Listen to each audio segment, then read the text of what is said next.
The following is a national back-to-school address by the Honorable Jerome Fitzgerald, Minister of Education, Science and Technology.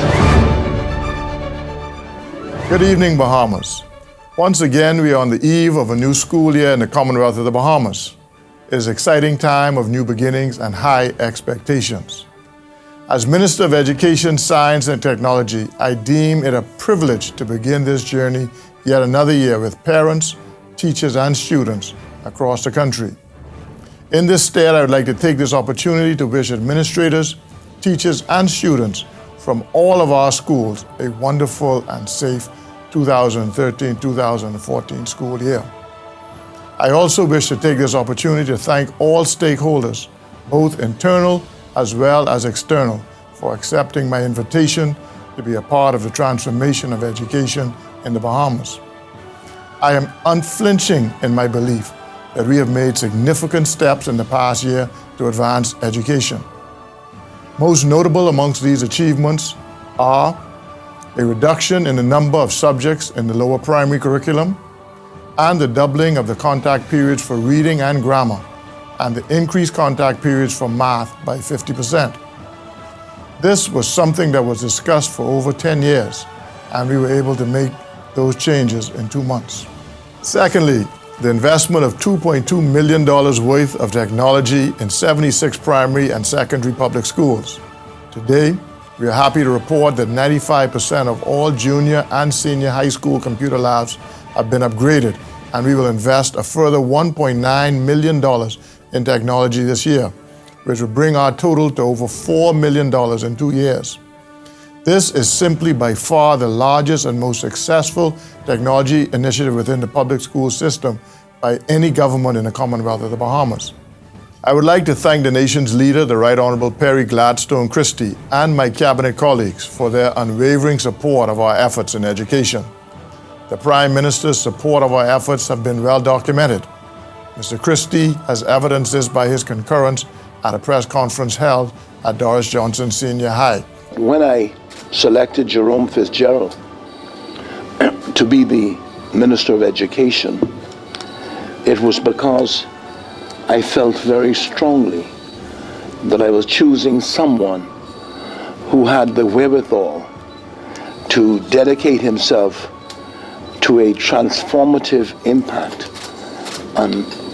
in education. Thirdly, the historic celebration of Majority Rule Day by all 164 of our public schools and many private schools on January 10, 2013 was done in the most extraordinary manner. Additionally, recognition of Patrons' Day was also celebrated by various public and private schools. Undoubtedly, these are two of my proudest moments to date as Minister of Education, Science and Technology.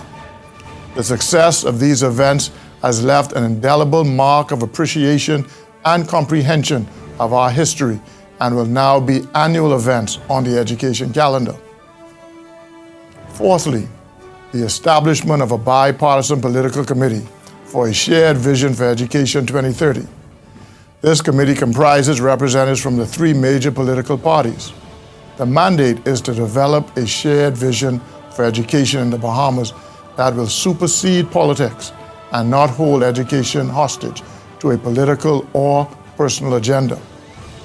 My ministry is also engaged in the most extensive across-the-board senior officers and administrators promotion exercise in recent history, and I am told it was the first promotion exercise in the past 9 years. This exercise undoubtedly raises the morale of those employed by the ministry, but it also engages greater buy-in of the organizational goals. We are moving steadfastly to realign our organizational structure to meet the needs and objectives of the 21st century Ministry of Education, Science and Technology. While we are addressing anomalies within the system, I told administrators at their recent conclave held prior to the opening of the 2013-2014 school year that there has to be a greater accountability from them as instructional leaders. Principals, administrators, the watchword going forward in education must be training for instructors and intervention for students. This accountability must coexist with action action in the form of intervention to achieve meaningful and measurable changes in our educational system. Whether it's district superintendent, curriculum officer, or principal, it comes with the obligation to make a change in the status quo and to act with a sense of urgency to address the deficiencies within our educational system which have existed for far too long. I have also had the opportunity to address nearly 200 newly appointed teachers assigned to schools throughout the Bahamas about the role they will play in this whole concept of education transformation. First, we expect that teachers will be genuinely concerned about their students and their education. Secondly, if they are to be effective and progressive in their profession, they must be alert and informed on issues in education which affect national development. Thirdly, we expect that they will impart knowledge in a way that our students are able to learn. Teachers who employ different teaching styles to teach the varied learners in their classes are the ones who we see have the greatest success. Fourthly, they must be more flexible and concerned when they encounter obstacles to learning.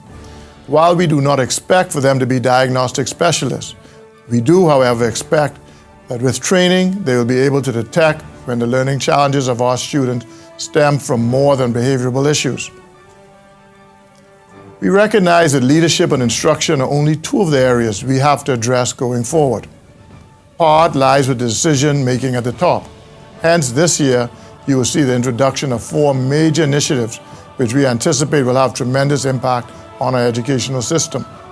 Firstly, the opening of a special needs school at the former Our Lady's Catholic School. The school will be a center of intervention, training, teaching, and research for mild to more serious learning challenges. We expect it to be the envy of the region. Secondly, the opening of the Mabel Walker Professional Development Institute. It will provide continuous training of teachers, administrators, curriculum officers, and education employees at all levels. This institute will be open to both public and private school personnel. Thirdly, the introduction of the standardized graduation diploma. This will establish a benchmark for what is considered a minimum basic education that every child should obtain before leaving the school system, and will include standards for civics, punctuality, and community service. And fourth, but no means least, the establishment of the T.G. Glover Primary School as a research and development school, where we will work with the College of the Bahamas to ensure that our decisions in education are based on research and intervention strategies that work for us in the Bahamas. I'm inspired by our students who, despite the constant criticism of our educational system, still do exceptionally well. In this, my first year as minister, I have come to meet some very remarkable students, and they include Cordell Wells of NGM Major High School in Long Island, the winner of the Mahatma Rice Robin Hood Flower Young Chef competition. The Build a Bridge team from Anatole Rogers being the first public school to win the competition in its 6-year history, beating out St. John's and St. Augustine's. Queens College valedictorian Shannon Butler, winner of the All Bahamas Merit Scholarship, a focused and mature young man who compiled an impressive academic record, including 9 A's and 1 B in his BGCSE examinations. The public school students who were successful in the 2013 BJC and BGC examinations. Lauren Roll, Primary School Student of the Year from St. Thomas More, and Ali Pinder, first runner-up from Spanish Wells All-Age School. And Spelling Bee champion Danielle Smith of St. John's College. Ladies and gentlemen, the responsibility which I hold is more than a job for me. It is a mission. We must recognize education as a value. That value, when evidenced in the extraordinary efforts of teachers and students, is something that has embedded my belief that the vision is achievable. I saw some extraordinary efforts displayed by my own mother, Mrs. Allardyce Scott Fitzgerald, a former teacher. It was the tangible worth she and my father Edward placed on the value of a formal education and its importance in preparing students for the world after high school, which is at the core of my passion for education. As minister responsible for education, science, and technology, it is important to stress the importance of parental involvement. This is not a cliche. Study upon study has shown that the involvement of parents in their child's education is key to their child's success.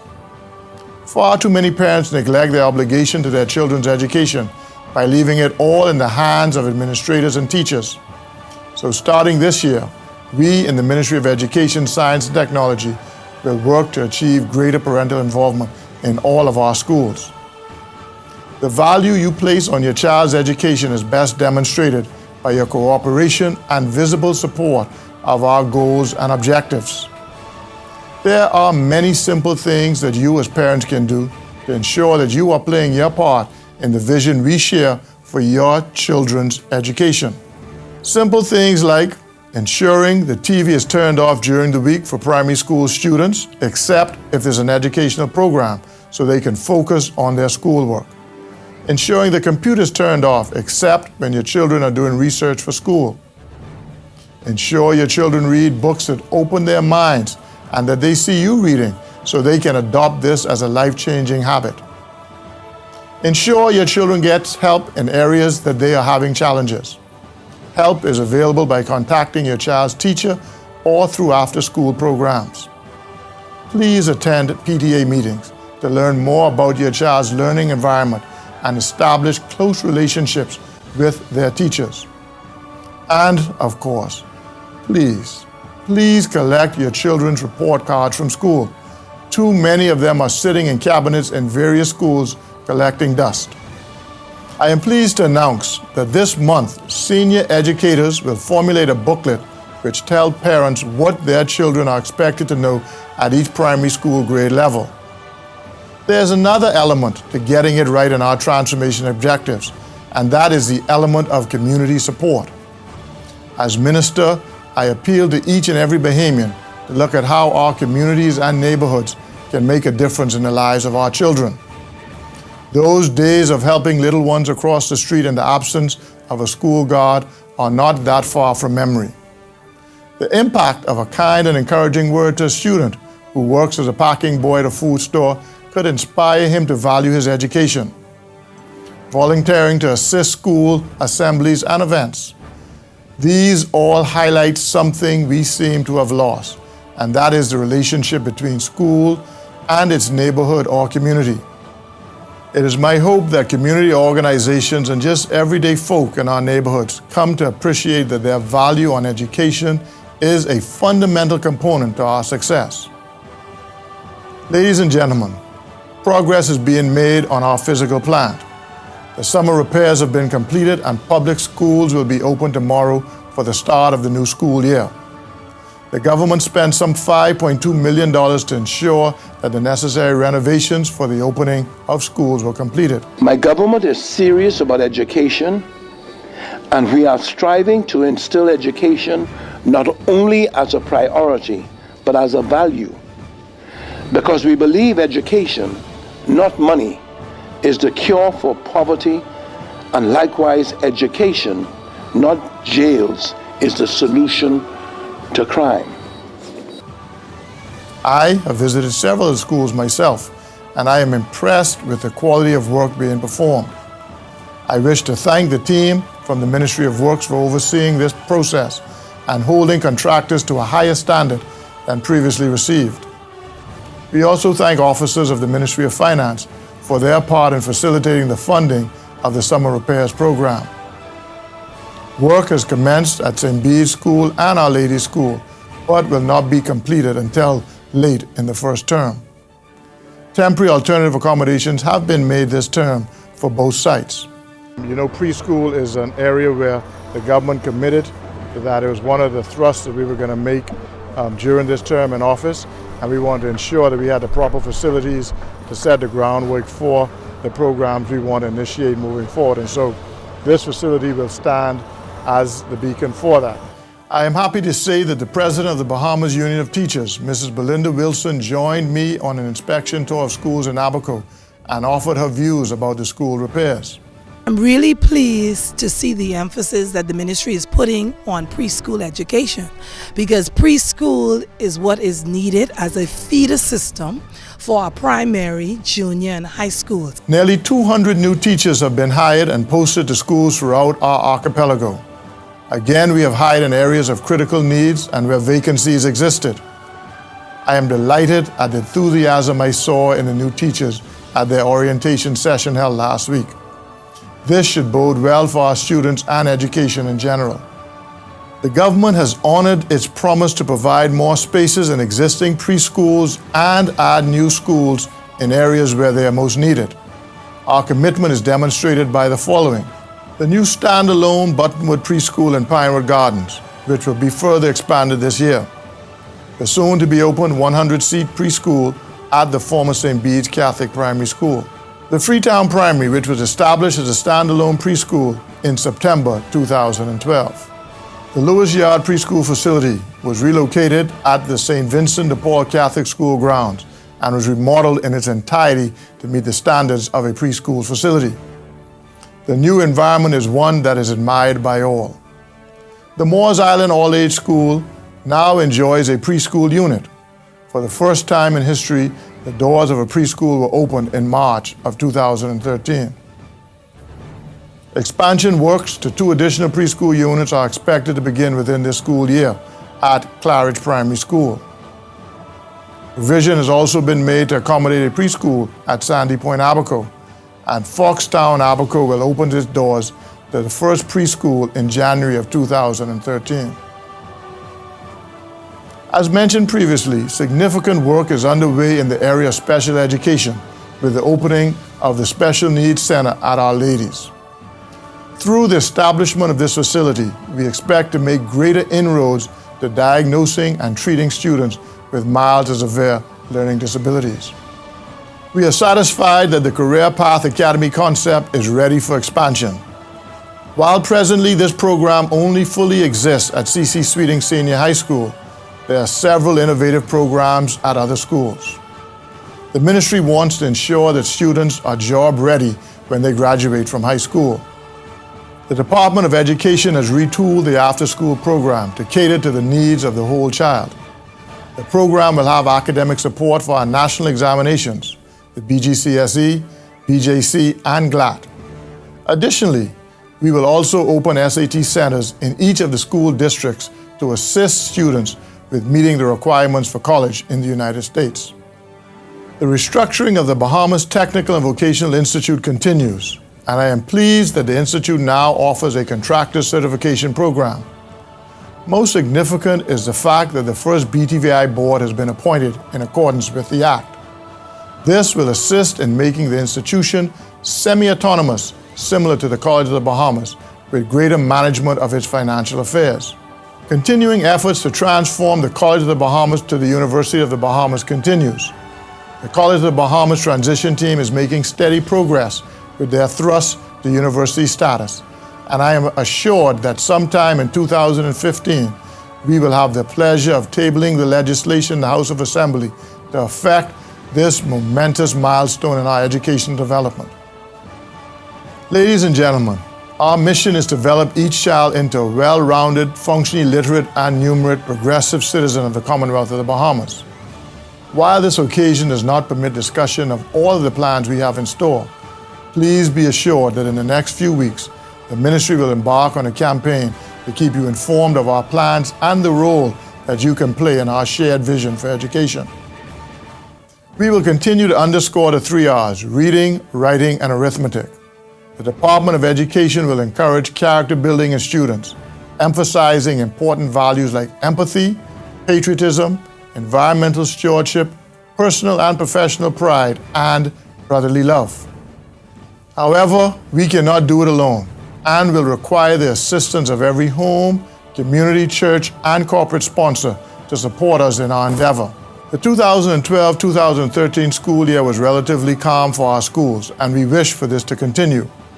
This was due in part to the school policing program in partnership with our administrators. I would like to thank the Minister of National Security, the Minister of State for National Security, the Commissioner of Police, and the hard-working officers of the school policing unit. Educators and students alike are now beginning to feel more secure on our school campuses. As I did with parents, I would like to give some advice to our students for a productive school year. Turn off the TV during the week, except if you're watching an educational program. Turn off your computer, except when you're doing research for school assignments, and minimize texting and the use of social media. Read books that open your minds. Do your homework. Seek help in subjects that you require assistance. Administrators and teachers, while I have given you your charge, I am indebted to you at the same time for the Herculean task you perform in molding our students and instilling positive values and ethics in them. I encourage and commend you for enabling them. I thank you for teaching our children values such as honesty, respect, fairness, tolerance, responsibility, trust, caring, and the many other qualities. I thank you for the passion you bring to your jobs. I know that you will do all that is possible to forge stronger ties with parents and do what is in the best interest of our children. I also wish to thank our hard-working administrators for their leadership in the schools and in the district offices. Your support is required as we work diligently to build 21st century schools and produce 21st century citizens in our Bahama land. To our clerical, security, and custodial staff, we recognize as usual that you are critical in our schools maintaining an efficient, safe, and clean environment. Continue to do your part, which is pivotal to the smooth operation of our educational system. To the members of the public, I appeal to you to exercise extreme care and caution when driving in school zones. The life of every student is valuable, and we implore you to be more vigilant as you drive through our school zones. Respect their right to live a meaningful life. In conclusion, I appeal to each and every person who hears this message to give us your support in this journey to transform education in the Commonwealth of the Bahamas. We are a nation whose sons and daughters are leaders at home and in the global community. We live on every continent and make a difference wherever we are. We have a duty to prepare this generation to make their mark in a 21st century world. Beginning tomorrow, I will be visiting schools throughout New Providence to meet firsthand with energized and refocused faculty, staff, students, and parents from both private and public schools. I will use these visits to discuss with them the expectations and concerns they may have for the ensuing year. I expect that they will find that we are all on the same page, and this will no doubt bode well for the new school year ahead. I wish all of our students success in the upcoming academic year, and may God bless you and God bless the Commonwealth of the Bahamas. The proceeding was a National Back to School Address by the Honorable Jerome Fitzgerald, Minister of Education, Science and Technology.